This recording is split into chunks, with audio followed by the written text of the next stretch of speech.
Tatlong putok. Tatlong putok ang umalingaw-ngaw sa may kanto, malapit mismo sa isang tatlong palapag na building sa tabi ng palengke ng San Carlos, Pangasinan.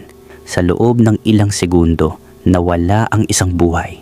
Ang tinamaan ng bala at binawian ng buhay ay si Luis Rapusa, 30 taong gulang. Walang asawa ngunit may ka-live-in. At ang ka-live-in niyang iyon ang siya ring sinasabing pinagmulan ng lahat kung bakit humantong sa ganitong trahedya ang kanyang buhay. Nang mangyari ang pamamaril, dalawang anggulo agad ang sinuri ng mga investigador. Una, kung may kinalaman ba ito sa droga? At pangalawa, kung may kinalaman ba ito sa selosan at agawan ng babae? Sa pag-usad ng investigasyon, mas tumibay ang hinalang ang motibo ay hindi droga, kundi pag-ibig na nauwi sa galit at karahasan.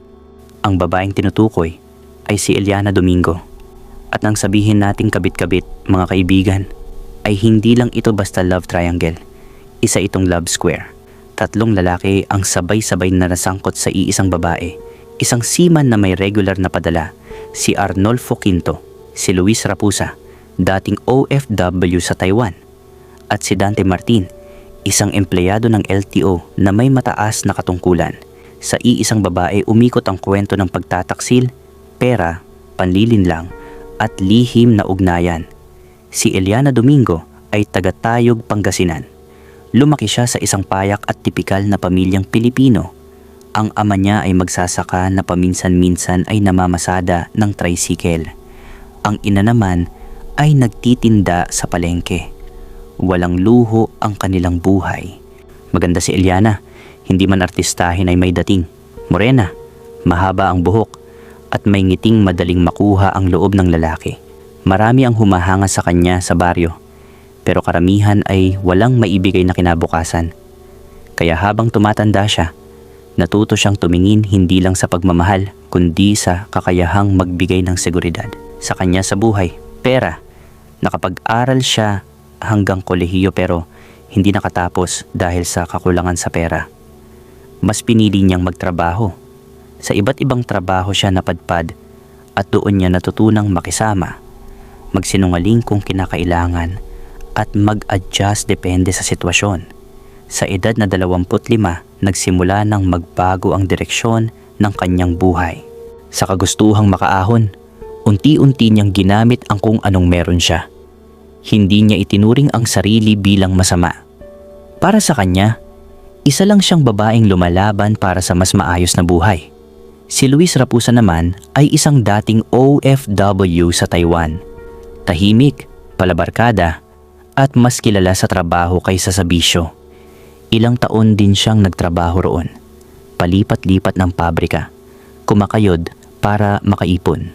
Isa siya sa mga OFW na hindi yumaman, pero may disiplina sa pera at malinaw ang pangarap. Gusto niyang umuwi sa Pilipinas na may sapat na ipon para makapagsimula ng maayos na buhay. Sa Taiwan niya nakilala si Eliana Domingo. Pareho ring galing probinsya. Doon nagsimula ang usapan. Una, simpleng kwentuhan lang sa dorm. Hanggang sa nauwi sa palaging magkasabay kumain, magkasabay umuwi, at magkasabay mangarap. Para kay Luis, si Eliana ang pahinga niya sa pagod ng trabaho. Para kay Eliana, si Luis ang taong handang makinig. Habang tumatagal ang relasyon nila sa Taiwan, unti-unting binuksan ni Eliana ang kwento ng kanyang nakaraan. Sinabi niya kay Luis na may asawa raw siya sa Pilipinas, isang seaman na si Arnolfo Quinto. Pero ayon kay Eliana, tapos na raw iyon. Kuripot daw ang lalaki, hindi maasahan sa pagpapadala ng pera at halos pabayaan na raw siya. Kaya raw siya nag-abroad ay dahil wala siyang aasahan sa asawang seaman. Pinaniwalaan ni Luis ang lahat ng iyon. Para sa kanya, malinaw ang kwento. Isang babaeng iniwan, sinaktan ng kapabayaan, at ngayon ay gusto nang magsimula ulit. Hindi na nagtanong pa si Luis ng mas malalim. Hindi niya hiningi ang buong katotohanan. Pero ang totoo, buhay pa ang relasyon ni Eliana at Arnolfo. May komunikasyon pa, may padala pa, kahit hindi palagi. At ang sinasabing tapos na ay hindi kailanman naging totoo. Si Arnolfo Quinto naman, hindi siya perpekto, Pero sa lahat ng lalaking sangkot sa kwentong ito, siya ang may pinakamalinis na intensyon sa simula. Nakilala niya si Eliana Domingo, hindi sa personal kundi bilang textmate. Simpleng usapan lang noon. Kumustahan, biro, hanggang sa nauwi sa araw-araw na komunikasyon. Doon nabihag si Arnolfo, hindi lang sa ganda ni Eliana, kundi sa paraan nitong magsalita, makinig, at magpabigay ng atensyon. Habang tumatagal ang usapan nila, naging malinaw kay Arnolfo na seryoso siya kay Eliana. Hindi nagtagal naging sila, at bilang seaman, ginawa niya ang alam niyang paraan para ipakita ang pagmamahal. Pera, $1,000 buwan-buwan ang ipinapadala niya kay Eliana, na kung kwekwentahin natin ay nasa mahigit 50,000 sa piso money. Hindi maliit iyon. Si Eliana naman, sa umpisa, ay tinanggap ang lahat. Para sa kanya, si Arnolfo ay isang oportunidad, isang lalaking pwedeng sandigan, pwedeng pagkakitaan, at pwedeng kontrolin mula sa malayo. Hindi niya agad ipinakita ang tunay niyang ugali. Sa halip, pinatagal niya ang ilusyon ng isang mabuting asawa. Nang makasampa ulit ng barko si Arnolfo, doon unti-unting nagbago ang lahat. Hindi na pareho ang tono ng usapan. Dumalang ang replies, may mga tanong na hindi sinasagot. Hanggang sa dumating ang balitang hindi niya inaasahan, may iba raw lalaki si Eliana, at hindi lang basta lalaki. Isang lalaking nagngangalang Dante Martin. Mas masakit na laman ni Arnolfo na ang relasyon ni Eliana at Dante ay nagsimula bago pa man siya umalis papuntang Taiwan. Doon nagsimulang tumigil ang pagpapadala ng pera. Hindi dahil sa pagiging kuripot, kundi dahil sa pagtataksil. Hindi siya nagwala, hindi siya nagsumbong. Tahimik niyang kinimkim ang galit at pagkabigo. Para kay Arnolfo, malinaw ang isang bagay. Hindi niya iniwan si Eliana. Siya ang iniwan. Si Dante Martin naman ay isang empleyado ng LTO. 50 taong gulang, may asawa at may sariling pamilya. Sa 3 lalaking nasangkot sa kwentong ito, siya ang may edad, may posisyon at may impluensya. Hindi man politiko, pero sapat ang koneksyon niya para igalang at katakutan ng ilan. Nakilala niya si Eliana Domingo sa pamamagitan ng isang kaibigan. Isang simpleng pagpapakilala na hindi sana lalampas sa kwentuhan. Pero hindi doon nagtapos. Nabighani si Dante sa ganda ni Eliana. Sa edad niyang iyon, bihira na siyang makaramdam ng ganoong paghanga. Alam ni Dante na may asawa siya. Alam niya ring mali ang papasukin ang isang relasyon sa labas ng pamilya. Pero pinili niyang maging kabitmaker, hindi dahil sa pag-ibig, kundi dahil sa pagnanasa at kapangyarihan. Ginawa niyang kabit si Eliana at pumatol si Eliana, hindi dahil sa damdamin, kundi dahil sa benepisyong dala ni Dante. Galante si Dante, may pera, may regalo, may lakad. At sa tuwing may kailangan si Eliana, naroon si Dante para sumalo. Sa kanya, ipinakilala ni Eliana ang sarili bilang isang babaeng matagal nang hiwalay sa asawa. Ayon kay Eliana, halos 1 taon na raw silang tapos ni Arnolfo Quinto. Walang komunikasyon, walang padala, isang kwentong malinaw at kapanipaniwala. Tumagal ng halos 1 taon ang pagiging kabit ni Eliana kay Dante. Sa panahong iyon, kampante si Dante. Akala niya'y kontrolado niya ang sitwasyon hanggang sa isang araw nalaman niya ang katotohanan. Nabuhay pa ang seaman na may komunikasyon pa at higit sa lahat na may remittance pa ring pumapasok buwan-buwan. Doon sumabog ang galit. Hindi dahil sa selos lang, kundi dahil sa pakiramdam na niloko siya. Napagtanto ni Dante na habang siya ay nagbibigay ng pera, regalo at proteksyon, may isa pang lalaking pinagkukunan si Eliana ng pera. Doon lumabas ang tunay na anyo ni Eliana sa mata ni Dante. Isa siyang babaeng ginawang bangko ang mga lalaki sa paligid niya. Kukuha ng pera kay Dante. May dolyar mula kay Arnolfo. Walang pagod, pero tuloy-tuloy ang pasok ng pera. Doon nagsimula ang matinding away ni Dante at Eliana. Mga away na hindi na lang tungkol sa relasyon, kundi tungkol sa panlilinlang at kahihiyan. Nang tuluyang sumabog ang gulo, halos sabay-sabay ring bumagsak ang karma kay Eliana Domingo. Parehong nagsimulang magduda ang asawang seaman na si Arnolfo Quinto at si Dante Martin. Pareho nilang napagtantong iisa ang pattern ng babae. pang-uuto, panghihingi ng pera, at sabayang relasyon. Dahil dito, pinili ni Eliana ang isang hakbang na pamilyar na sa kanya, ang pag-alis. Nag-abroad kuno siya, hindi para magsimula ng bagong buhay, kundi para ipakita sa asawa niyang seaman na kaya niyang buhayin ang sarili niya. Isang uri ng paninindigan sa panlabas, pero sa loob, isa lamang itong pag-iwas. Skipping route niya iyon. Isang paraan para magpalamig ng sitwasyon habang hindi pa tuluyang pinuputol ang ugnayan sa mga lalaking iniwan niya sa Pilipinas. Hindi pa tapos si Eliana kay Dante. Hindi rin siya tuluyang humiwalay kay Arnolfo. May komunikasyon pa, may mga mensahe, may mga paliwanag, at pagdating niya sa abroad, dun sana matatapos ang lahat. Pero hindi ganun ang nangyari. Hindi nakamot ang kati sa puday ni Eliana. Hindi siya mapakali. At sa lugar na iyon, malayo sa mga lalaking galit at nagdududa, muli siyang humanap ng kakapitan. Doon pumasok si Luis Raposa. Doon sila nagkakilala ni Eliana. Parehong OFW. Pero may problema si Luis na hindi agad nakita ni Eliana ay gumagamit ito ng droga. Hindi lantaran, hindi araw-araw, pero sapat para magdulot ng panganib. Isang tahimik na bisyo na unti-unting bumubura sa tamang pagdedesisyon ng isang tao. Sa kabila nito, pinasok pa rin ni Eliana ang relasyon. Dahil para sa kanya, si Luis ay bagong pahinga.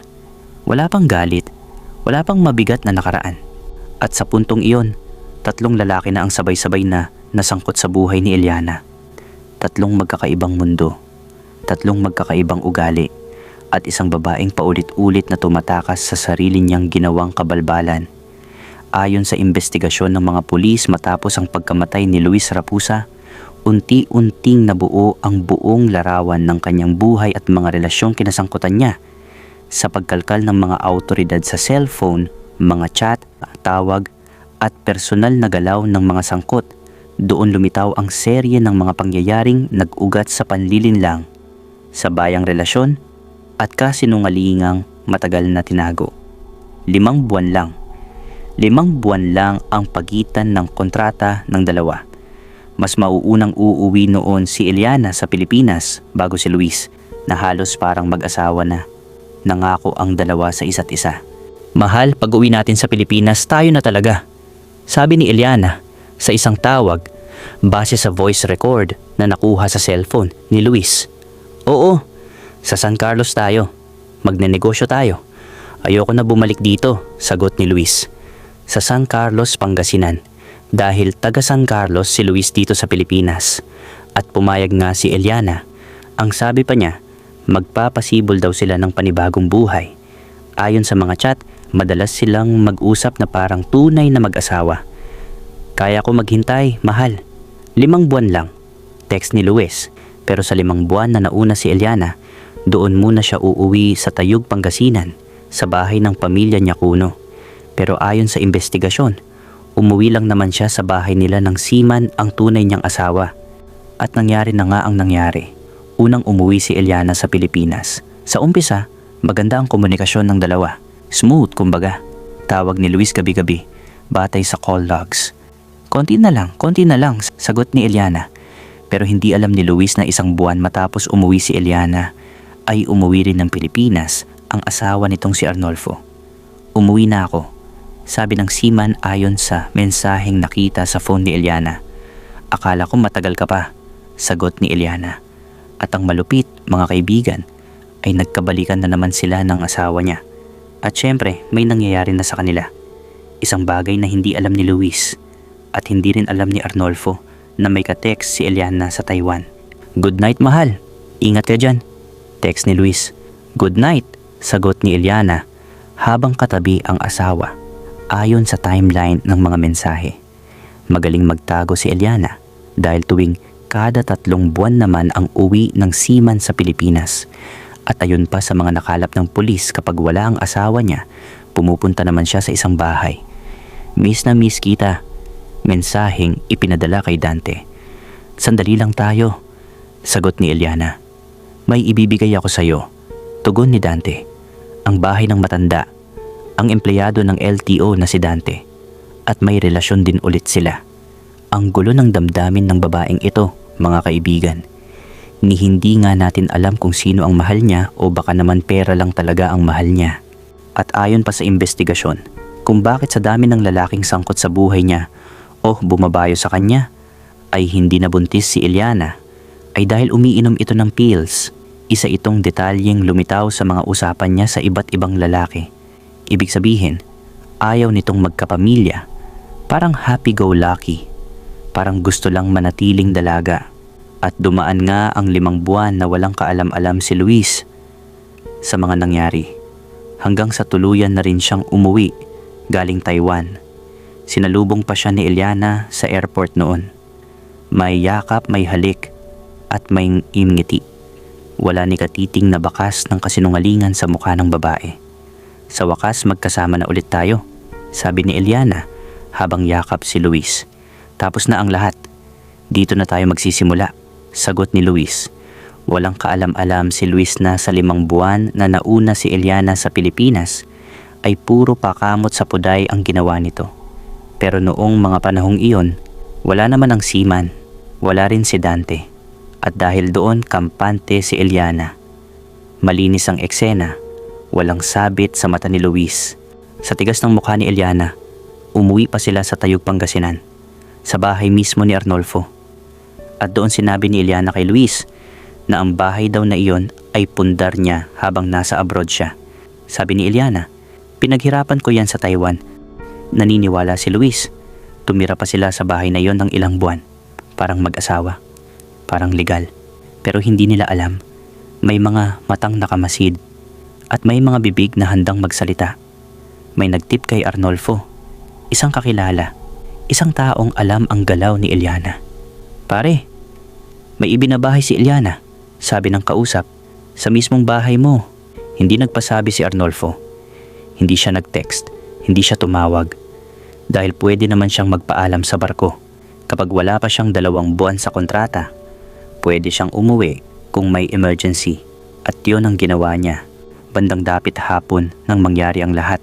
Nasa loob ng bahay si Eliana at si Luis. Tahimik ang paligid. Hanggang sa biglang bumukas ang pinto. Anong ginagawa mo rito? Sigaw ni Arnolfo. Nanlaki ang mata ni Eliana. Napaatras si Luis. Ano to, Eliana? Tanong ni Luis. Sino yan? Hindi pa man nakakasagot ang babae. Sinugod na ni Arnolfo si Luis. Isang malakas na suntok ang tumama sa mukha ni Luis. Gumanti si Luis. Tumama ang kamao niya sa sikmura ng sima. Nagulo ang loob ng bahay. Sira ang upuan. Natumba ang mesa. Gago ka, sigaw ni Arnolfo. Sa bahay ko pa talaga. Nagbakbakan ng 2. Suntukan, tulakan. Hanggang sa may mga kapitbahay na dumating. Mga usyosero. Mga umawat. Tama na, sigaw ng isa. Napahiwalay ang 2. Pawisan, sugatan. Nanginginig sa galit. Tumingin si Arnolfo kay Luis. Hindi na sumugod. Sa halip ay nagsalita. Madali lang magpapatay, sabi niya. Kayang-kaya ko yan kung gugustuhin ko. Lumapit siya ng kaunti kay Luis. Kung magbayad lang ako, gago. Bulong niya. Tapos ang problema. Tahimik si Luis. Si Eliana, nakatayo lang sa gilid. Walang imik, walang paliwanag. Muli ay hinabol ulit si Eliana ng mga kabalbalang ginawa niya. At pangalawang ulit na ito. Pero mas mabigat na ngayon dahil nadagdagan pa ng isang lalaki. Ang kwento niya, si Luis. Unti-unting lumabas ang buong katotohanan. Nalaman din ni Dante ang nangyari. At nagpuyos din ito ng galit kay Eliana. Dahil ganun pa rin pala ang ginagawa ng babae. Pinagpipirahan silang lahat. At ang masaklap, 3 na silang sabay-sabay na sumasawsaw sa iisang puday. Pagkatapos ng gulo, pinalayas ni Arnolfo si Eliana. Wala nang paliwanag, wala nang usapan. Lumayas ka na, sabi ni Arnolfo. Sawa na ako sa'yo, puta na babae. Galit naman si Dante sa mga nabalitaan niya pero nanahimik lang ito. Hindi siya gumawa ng eksena. Isang text lang ang iniwan niya kay Eliana. Mag-ingat kayo ng lalaki mo. Mensahe ni Dante. Sa kabila ng lahat sa katangahan ni Luis, tinanggap pa rin niya si Eliana kahit nalaman niya ang buong katotohanan. At dahil pinalayas na nga si Eliana ng tunay na asawa, halos isukan na siya, ay doon na natuloy ang usapan nilang 2 sa Taiwan. Ang magpapanibagong buhay sa San Carlos, Pangasinan. Sa mga unang buwan na nagsama ang 2 sa San Carlos, Naging maayos naman ang lahat. Tahimik ang bahay, tahimik ang gabi. Kaya natin to, sabi ni Eliana. Oo, magsisimula tayo ulit, sagot ni Luis. Pero si Luis naman ang nagkaproblema. Imbes na negosyo ang asikasuhin gaya ng plano nila, bumalik siya sa dati niyang bayan. At doon naroon ang mga dati niyang kabarkada. Mga kasama niya noon sa bisyo. Sa madaling sabi, nalulung ulit sa droga si Luis. Doon nagsimula ang madalas nilang pag-aaway. Tigilan mo na yan, sigaw ni Eliana. Puro ka na lang bisyo. Puta ka lang, sagot ni Luis tuwing galit. Yan lang naman ang alam mong gawin. At laging may sagot si Eliana. Kaya kitang palitan kahit ilan, sigaw niya.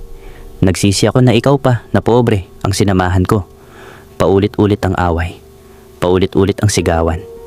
Hanggang sa isang gabi ng matinding pagtatalo, umalis si Luis ng bahay, galit, lasing, wala sa sarili. Sawa na ako, sabi ni Luis bago lumabas. Sumakay siya sa motor ng isang kabarkada, back ride. Alas 11 na ng gabi iyon.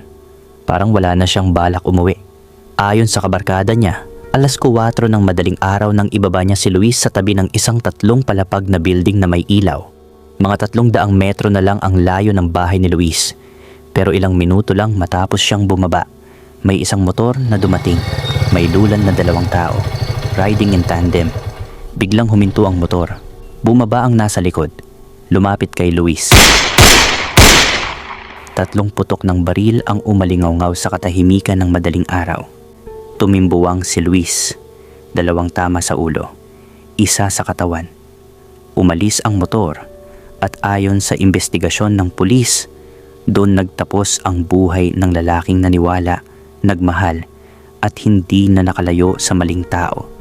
Matapos ang pamamaril kay Luis Raposa, agad na nagkaroon ng malawakang investigasyon ang mga pulis. Sinuyod ang lugar, kinalkal ang mga CCTV sa paligid ng 3 palapag na building at tinanong ang mga taong huling nakakita kay Luis ng gabing iyon. Mabilis na lumabas na hindi ito simpleng hold up. Walang kinuha, walang gamit na nawala. Malinis ang galaw ng mga salarin.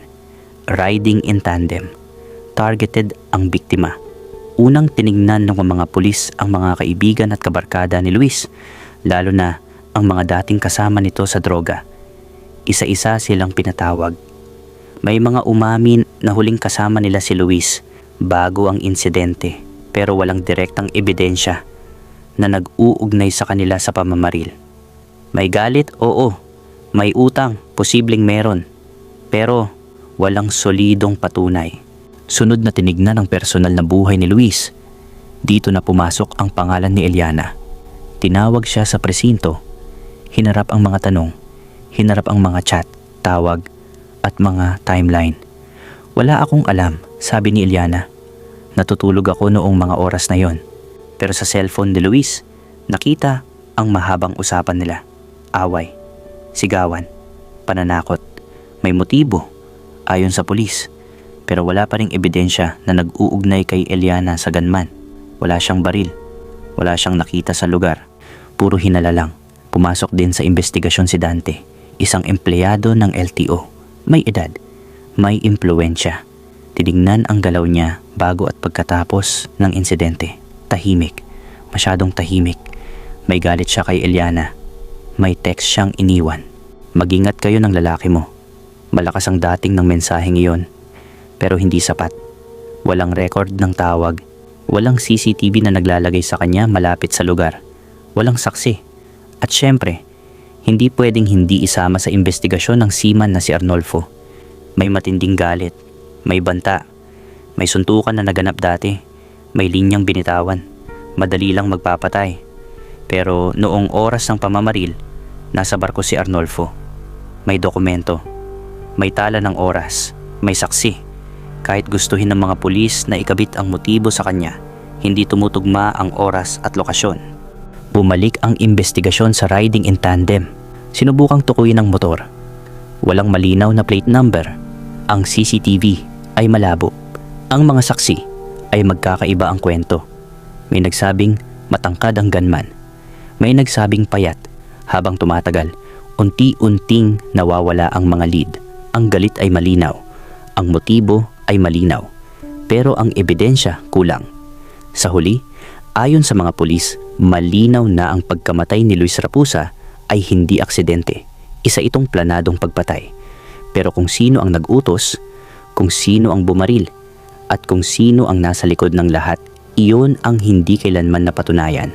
At dahil sa kakulangan ng ebidensya, nanatiling unsolved ang kaso sa isang kwento ng pag-ibig, pera, kasinungalingan. At pasensya mga kaibigan dahil hindi fairy tale ang totoong buhay.